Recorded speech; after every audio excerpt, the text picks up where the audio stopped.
Hi friends, welcome to quick and easy. Friends, નવી recipe, નવી વાતો, નવી ટિપ્સ. ફ્રેન્ડ્સ, આજની રેસીપી આપણા ગુજરાતી અને ખાસ કરીને સુરતની ઓળખ કહી શકાય ને એવી છે કે જેના વગર આપણે ગુજરાતીઓ અધૂરા છે. આપણને એના વગર તો ચાલે જ નહીં. તો એ છે યસ ફ્રેન્ડ્સ, ખમણ અને સુરતી લોચો.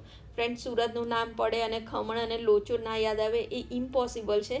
તો આજે આપણે એ બનાવવાના છે, પણ ના તમારે એને દાળ પલાળવાની છે, ના દાળને પીસવાની છે, ના એમાં રવો ઉમેરવાનો છે, કશું જ નહીં. ફક્ત 30 જ મિનિટના રેસ્ટમાં આ બેટર તમારું રેડી થઈ જશે. અને જ્યારે તમે એ રેસીપી આખી રેડી કરશો ને તો એનું રિઝલ્ટ અમેઝિંગ હશે.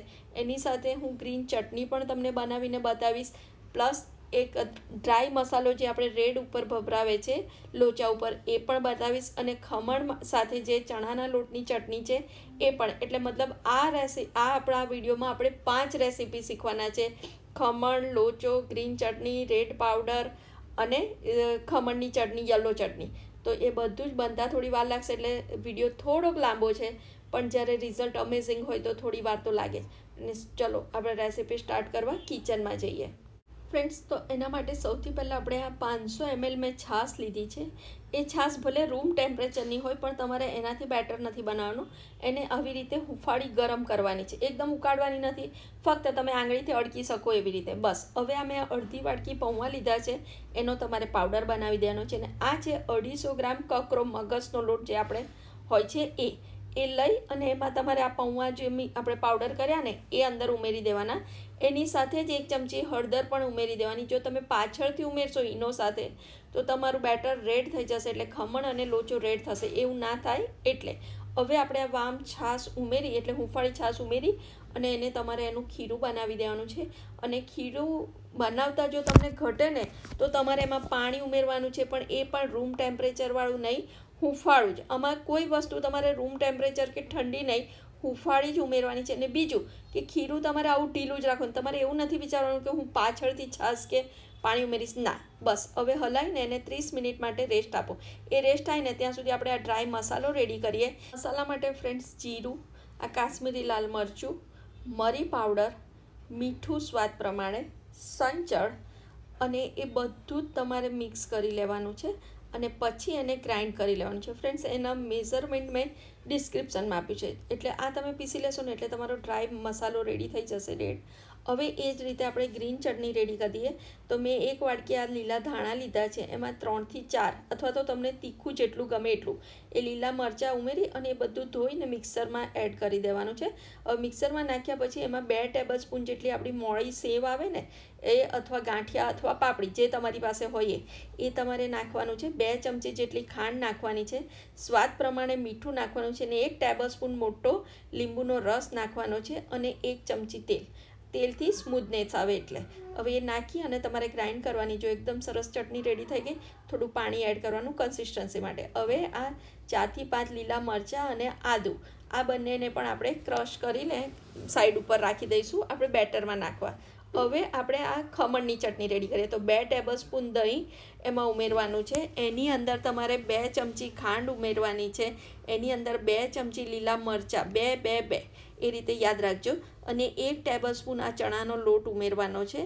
અને થોડું પાણી ને મીઠું સ્વાદ પ્રમાણે ઉમેરી અને હળદર 1 નાની ચમચી તમારે ઉમેરી દેવાની છે. અને એને પીસીને ગ્રાઇન્ડ કરી અને થોડું પાણી ઉમેરવાનું કન્સિસ્ટન્સી માટે. હવે એક તપેલીમાં 2 ચમચી જેટલું તમારે તેલ મૂકવાનું છે. એ તેલમાં રાઈ, હિંગ, લીલા મરચાં ઉમેરી અને તમારે એનું વઘાર તૈયાર કરી અને આપણે જે રેડી કર્યું હતું ને મિક્સર, એ અંદર નાખી અને તમારે ઉકળવાનું છે. હવે સહેજ હિંગ નાખી અને હળદર નાખી અને હલાવી લેવાનું છે. બીજો મસાલો તો આપણે બધો મિક્સરમાં નાખી દીધો હતો. બસ એને હવે હલાવતા રહેવાનું, છોડવાનું નથી, નહીં તો નીચે ચોંટી જશે. બસ એકદમ 2-3 મિનિટ ઉકાળશો ને એટલે સરસ તમારી ચટણી રેડી થઈ જશે. છેલ્લે ધાણા બબડાઈને સાઈડ ઉપર રાખો. હવે આપણું 30 મિનિટ પછી બેટર રેડી થઈ ગયું છે, એટલે ગ્રીસ કરીને ટીન રાખીશું. જુઓ બેટર કેટલું સરસ, એકદમ સરસ ફર્મેન્ટ થયું ને. એમાં હવે આપણે મીઠું ઉમેરી દઈએ, 1/2 ચમચી જેટલી હિંગ અને 1 ટેબલસ્પૂન જેટલું તેલ નાખશો ને એટલે સ્મૂથનેસ આવી જશે, એટલે તેલ તો નાખવાનું જ. અને પછી આપણે જે આદુ મરચાંની પેસ્ટ કરી હતી ને એ પેસ્ટ અંદર ઉમેરી અને બરાબર હલાવી લેવાનું. જો મારું બેટર એકદમ કન્સિસ્ટન્સી કમ્પ્લીટ છે કે નહીં, મને સહેજ મીઠું ઓછું લાગ્યું ને એટલે સહેજ મેં મીઠું નાખ્યું છે. હવે એમાંથી હું આ લોચાનું બેટર અલગ કાઢી અને હવે આપણે પહેલાં ખમણ બનાવવાના છે એટલે ખમણનો પ્રોસેસ કરીશું. તો આ અડધું બેટર મેં રહેવા દીધું છે. હવે એમાં ખમણ માટે જે પ્રોસેસ કરવાની છે એ હવે એમાં મેં 1 પેકેટ આ ઈનો ઉમેરી અને પાણી ઉમેરી અને એને બરાબર હલાવી લીધું છે. એટલે એકદમ સરસ, બહુ તમારે નહીં, એક અડધીથી પોણી મિનિટમાં તમારું બેટર એકદમ કમ્પ્લીટ રેડી થઈ જશે.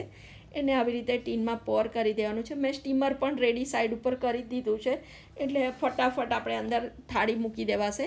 તો હવે જો આ બેટર પોર કરી એની પર થોડું તમારે લાલ મરચું ભભરાવી દેવાનું છે અને સ્ટીમરમાં મૂકી દેવાનું છે. મેં આ લીંબુ મૂક્યું ને કારણ કે મારું બોરનું પાણી છે એટલે કુકર કાળું ના પડે એટલે. બસ હવે આ થાળીને તમારે 25 મિનિટ સુધી થવા દેવાની છે. 20થી 25 મિનિટમાં તમારી આ થાળી કમ્પ્લીટ સરસ રેડી થઈ જશે. જો એકદમ સરસ ખમણ રેડી થઈ ગયા છે. મારું થોડું પાતળું બેટર હતું એટલે 20 મિનિટ લાગી છે, નહીં તો 25 મિનિટ થાય. એકદમ કમ્પ્લીટ રહી. હવે એને થોડું ઠંડુ કરવા માટે બહાર કાઢી અને સાઈડ ઉપર મૂકીએ. ત્યાં સુધી આપણે ખમણનો વઘાર રેડી કરી દઈએ.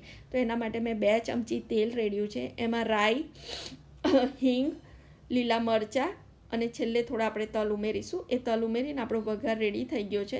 હવે ગેસ બંધ કરી દઈએ. હવે આપણે ખમણ જો ઠંડા પડ્યા કાપીએ, જો હું કાપું છું તો તમને ખબર પડી ને કેટલા સોફ્ટ બન્યા છે. ના મારે એમાં રવો ઉમેરવો પડ્યો છે, ના મારે આથો લાવવો પડ્યો છે. એકદમ ઇન્સ્ટન્ટ. તમને સાંજે બનાવવાનું મન થાય તમે અડધા કલાકમાં, જેટલી આપણી રસોઈ બને એટલા જ ટાઈમમાં બની જાય. હવે આ વઘાર આપણે એની પર પોર કરી દઈશું અને વઘારથી અને હું તમને કાઢીને પણ બતાવું છું કે જુઓ કેટલા સોફ્ટ બન્યા છે. છેલ્લે ધાણા ભભરાઈ દેવાના. અને હવે ચલો આપણે એને સર્વ પણ કરીએ. સર્વ કરતાં પહેલાં હું તમને બતાવું કે જુઓ એકદમ જાળીદાર કેટલા સરસ ખમણ રેડી થયા છે. જુઓ, તમે ચોક્કસથી ટ્રાય કરજો ફ્રેન્ડ્સ. ચલો આપણે એને સર્વ કરી દઈએ. તો સર્વ કરવા માટે મેં ખાનાવાળી ડીશ દીધી છે એટલે ઇઝી પડે. હવે આ રીતે સર્વ કર્યા પછી આપણે જે પેલી ચટણી રેડી કરી હતી ને એ ચટણી અંદર ઉમેરવાની છે. અને ખમણ હોય તો ઝીણી સેવ વગર ના ચાલે. તો આ ઝીણી સેવ થોડી ભભરાવી છે અને થોડી સાઈડ પર પણ મૂકી છે વધારે જોઈએ તો આ રીતે મેં ખમણ રેડી કર્યા છે. હવે આપણે લોચાની પ્રોસેસ કરીએ. તો લોચા માટે મેં જે બેટર કાઢ્યું હતું ને એમાં અડધું પાઉચ જેટલું મેં આ ઈનો નાખી અને થોડુંક પાણી ઉમેર્યું છે. એ પાણી ઉમેરીને બરોબર હલાવી લેવાનું એટલે બેટર થોડુંક ઢીલું થશે. જેવું લોચા માટે જોઈએ એ જ કન્સિસ્ટન્સીનું થશે. મેં થાળી ગ્રીસ કરી અને તૈયાર રાખી હતી અને મેં આ કુકરમાં મૂકી દીધી છે સ્ટીમરમાં. અને એમાં આપણું આ લોચાનું બેટર પણ મેં પોર કરી દીધું છે. અને થોડું આમ સરખું કરવાનું ટેપ કરીને.